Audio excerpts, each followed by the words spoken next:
So I'm Aarti Shah. I'm an actor and I also run a platform called South Asian Artists, which is a support and networking account for South Asian artists and creatives, and just sort of all-round creative, I'd say. I was born in Wembley, northwest London, and well, my parents, they were born in Kenya. They came here when they were young, and then myself and my brother were brought up in northwest London, and grandparents from India. Can you elaborate? Do you know any stories of your grandparents? How did they come to East Africa? You know, something like that? Yeah, so I think they were also, my grandparents were very young when they came to East Africa, so they're in Kenya. I think the main was just sort of work opportunities, why that specific reason why they came. I think a lot of their family were already around there, so they came and they set up their life there. And then, my mum and dad were sort of very little actually when they left Kenya. And do you know the reasons why they came from India to Kenya? Yeah, I was talking to my mum and dad about this specifically.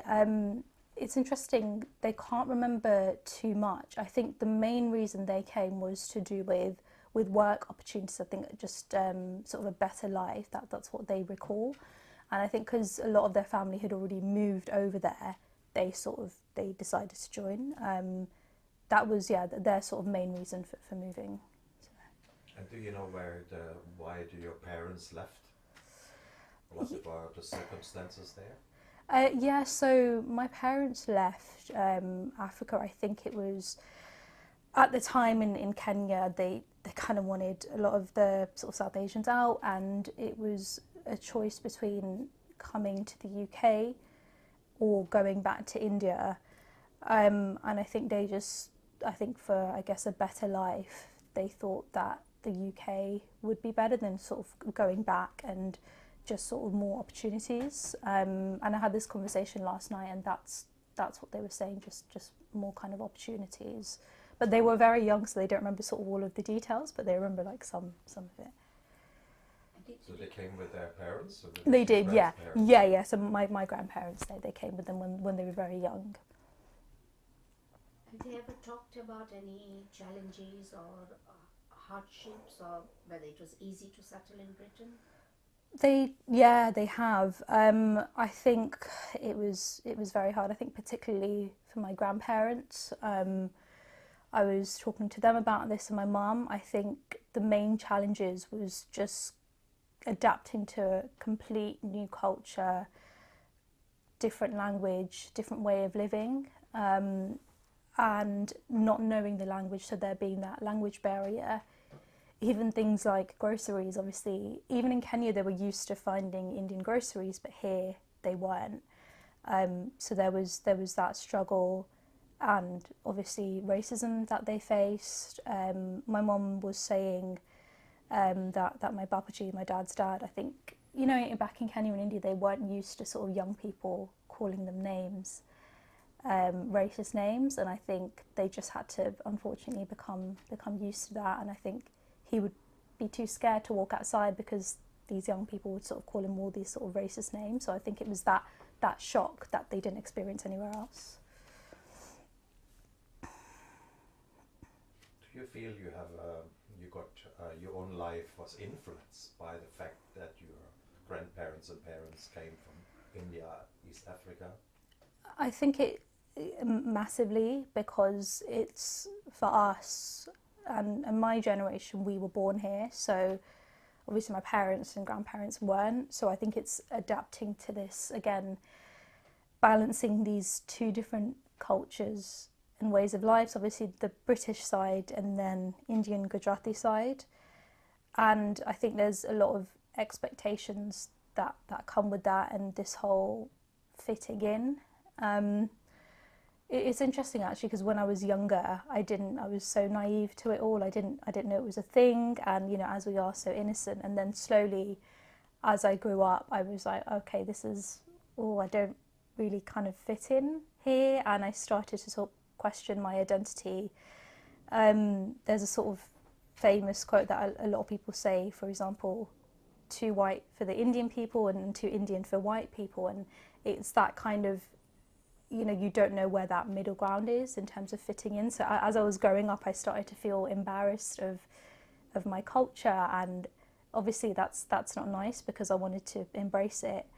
And now I feel I've sort of started from escaping the culture to starting to embrace it now. So how do you identify yourself? That's a really, I love that question.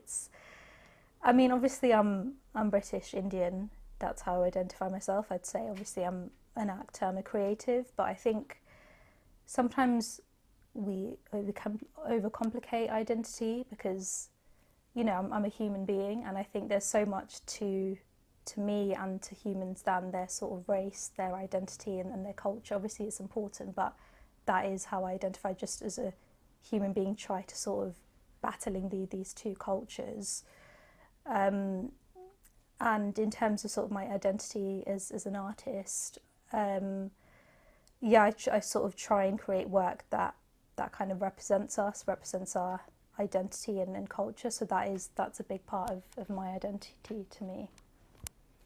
Did anybody question that you belong to this society here, that you are foreign or foreign origin, you look slightly different or might dress different? Yeah, a lot, unfortunately, a lot of times.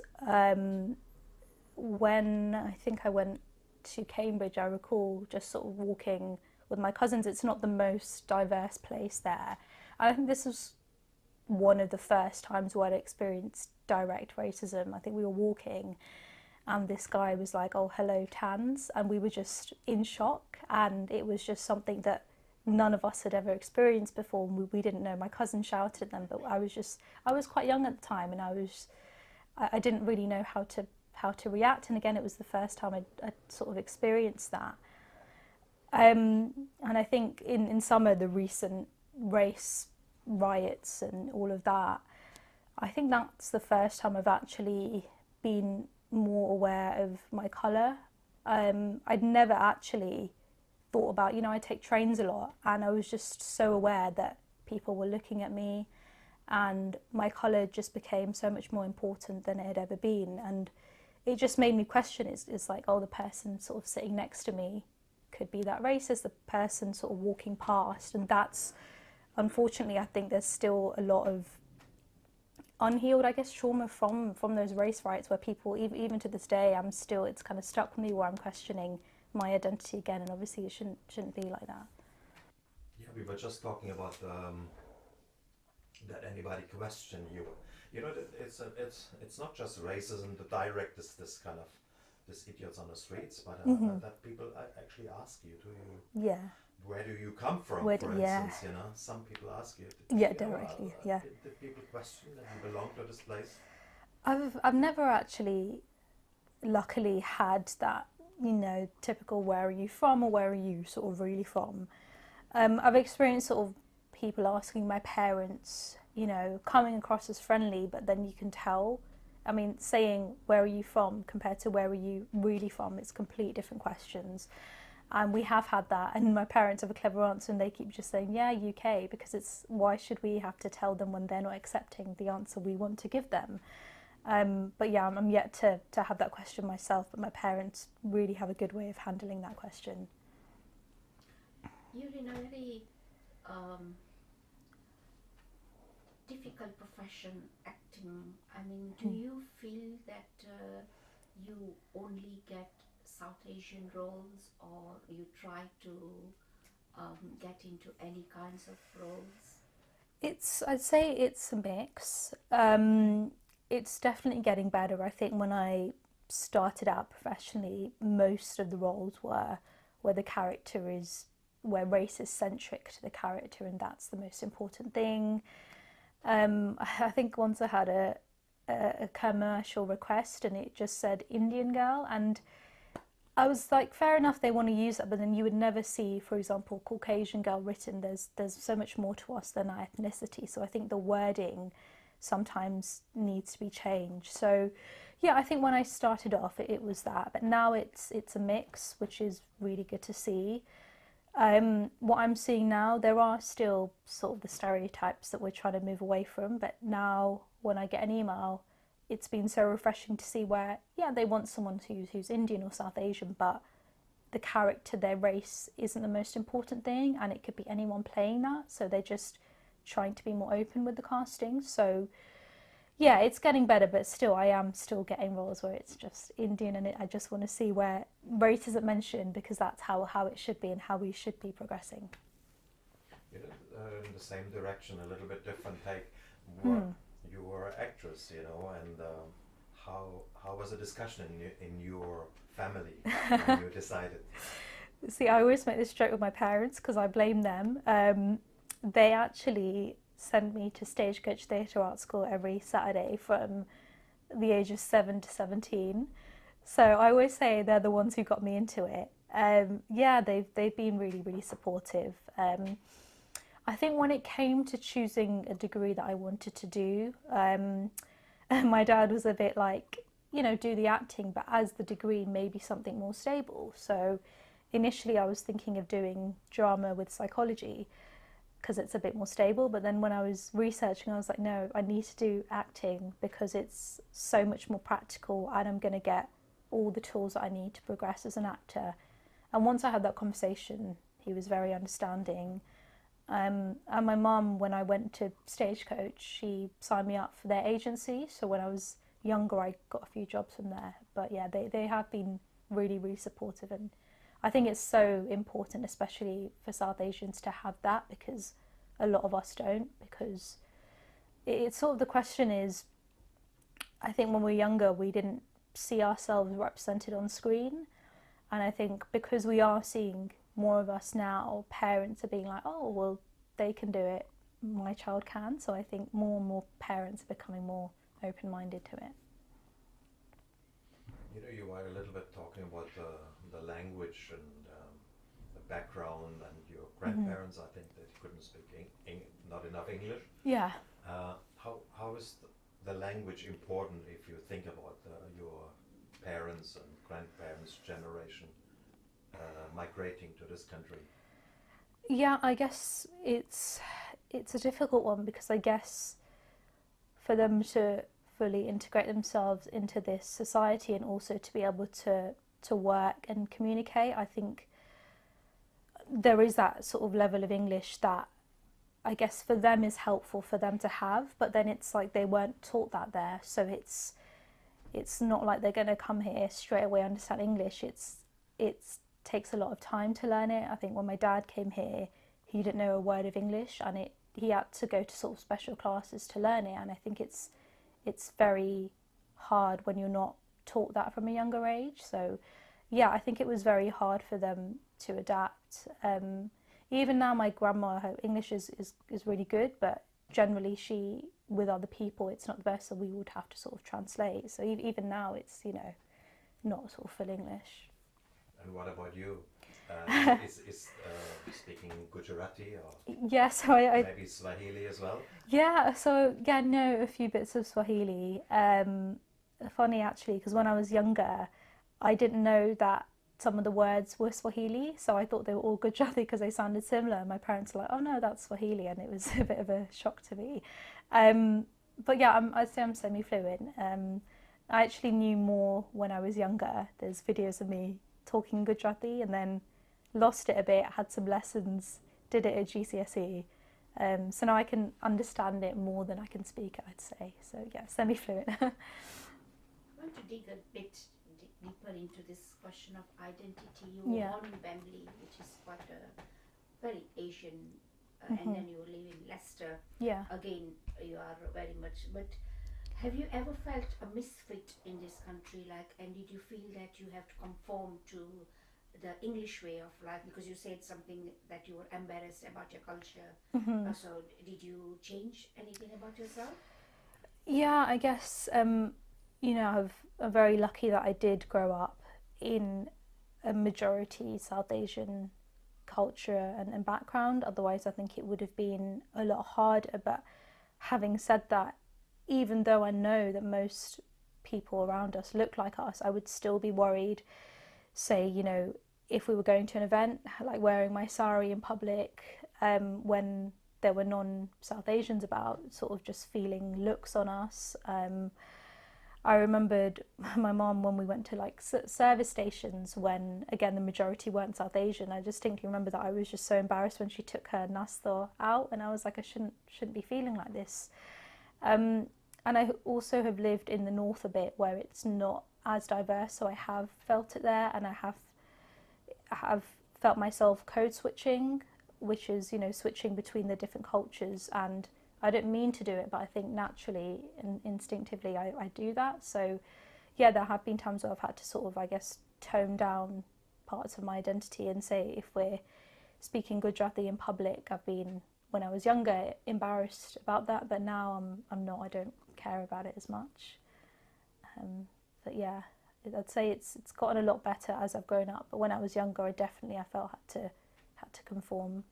And at uni as well, a lot of my course mates weren't Indian, so there as well, I felt myself sort of having to fit in. Do you ever go to India? Do you go to India or Africa at all? I've never actually been to sort of Kenya or East Africa. I've been to India twice, but I was very young then. I was about, I think, 11 and then 12, so I don't really remember it too well.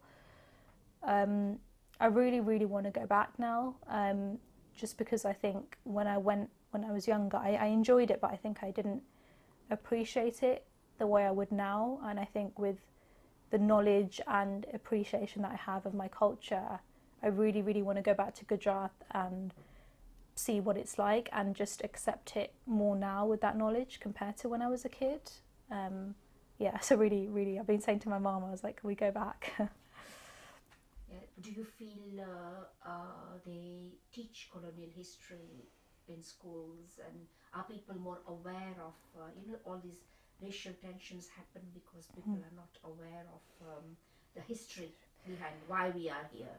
Yeah, I think that's a really important question. I think we're not taught it that much, or definitely when I was growing up, I don't really remember if they did, and if they did, it wasn't that much.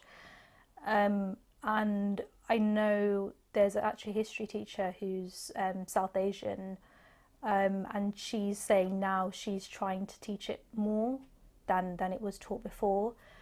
And I don't know why it's not taught more, because it's such an integral part of history, and I think a lot of ignorance and discrimination is down to ignorance and a lack of education. I think if it was taught more, then people would actually understand their history and why there are a lot of foreigners in this country. And it's obviously down to colonisation in Britain, and I think if people knew that, they would be more accepting and understanding of why we're here, not just go back to your own country and that we're sort of taking over. What I would have loved to have seen as a kid as well, in terms of being taught it, is more sort of art about it, more books, being taken to sort of theatre. I think, again, when I was younger, there weren't many plays on our history.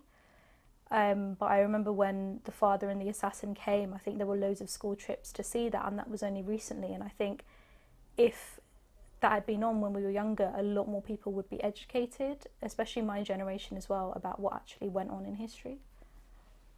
You're on a platform, you said South Asian artists, yeah, South Asian artists. So,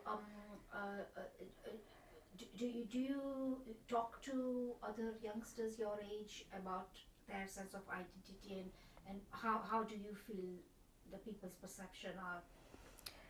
Yeah, so actually just after lockdown I did a project with the platform, and it was to do with my identity as a South Asian artist. And interestingly enough, a lot of people had similar things in common.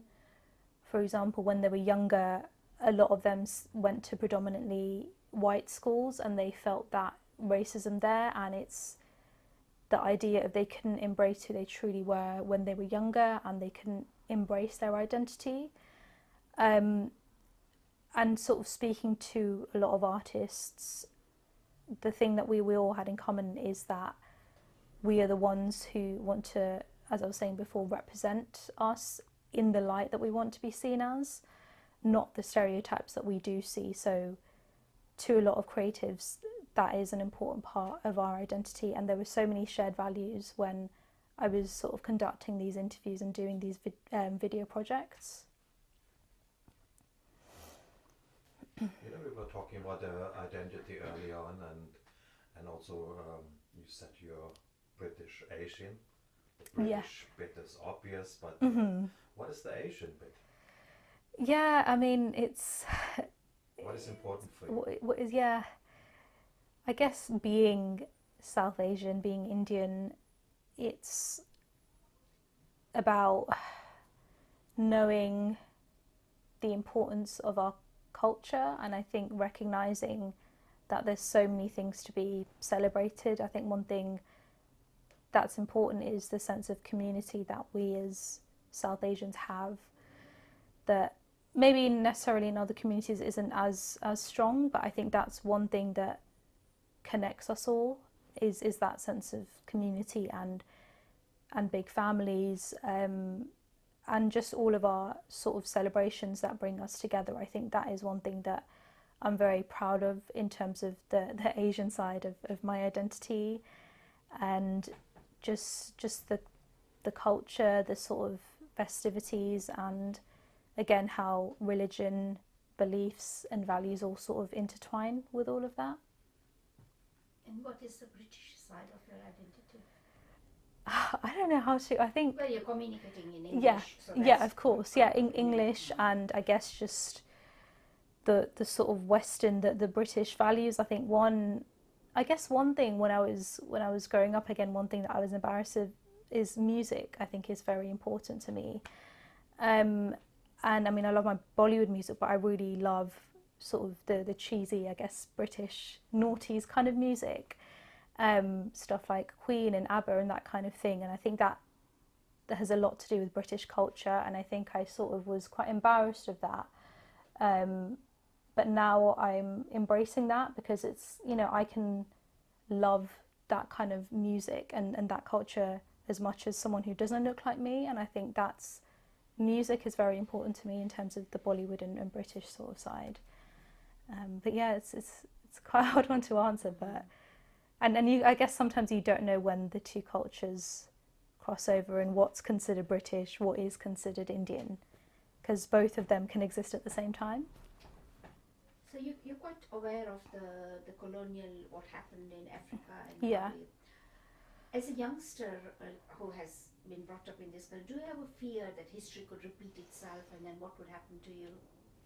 Of colonization specifically? Of people chucking you out of this country, telling you to go back to your country. Where would you go? Yeah, I mean, sometimes I always sort of like to have that optimism and hope that that can't happen. I think I do have a lot of faith that I won't be chucked out. However, the events of what happened in summer, I never in my life thought we would get as close to that as, again, it reminded me of, obviously I wasn't there, but what I know, say, about National Front and things like that.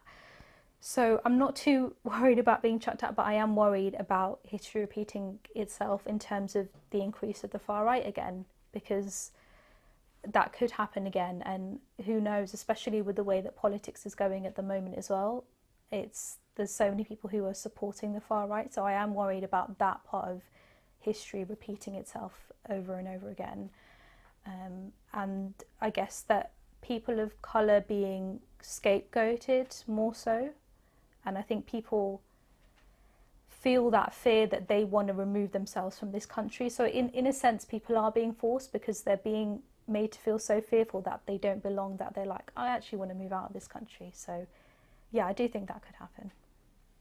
Do you have any thoughts on what should change in society at the moment? Obviously you talked about accepting you as a South Asian actress, and Do you have any hopes for future, or fears or challenges? Yeah, I guess in terms of hopes, I would love to see more politicians who personally, I guess, represent my values and a lot of values that my generation, my family, my friends, a lot of us believe, because at the moment we are seeing so many people who look like us in positions of power that I don't necessarily resonate with. And you would think in this day and age, oh my God, there's someone who looks like me in a position of power and they're going completely against what I believe. So I would love to see more politicians that look like me, that actually represent me. Yeah, just education, more of our history, and again, colonization, South Asian history being taught in schools, seeing it in museums, more art about it, more school trips to see things like this. And yeah, just again, in representation, I want to see our history, migration being told in the right way. I've not seen much actually to do with the migration from India to Africa to the UK. And actually, when I did Exodus, the play, a couple of years ago, that was the first time I'd actually been in something and seen something like that. So I would love to see more art and film, TV, theatre that represents us. And I think art is an amazing way to educate people. And if we are seeing that, people are going to open their eyes. So definitely, yeah, education is the way forward for me. And of course, in the same direction, do you have any personal wishes for yourself, and not so much for the society, but what you are aiming at? Yeah, I think, I mean, I would like to as an actor, represent that. So, as I said, I would love to be in stories that tell our history. And again, to represent stories where our race isn't centric to the character, because I think, again, that's education, because people will just see us as human beings and not, oh, they're this sort of stereotype.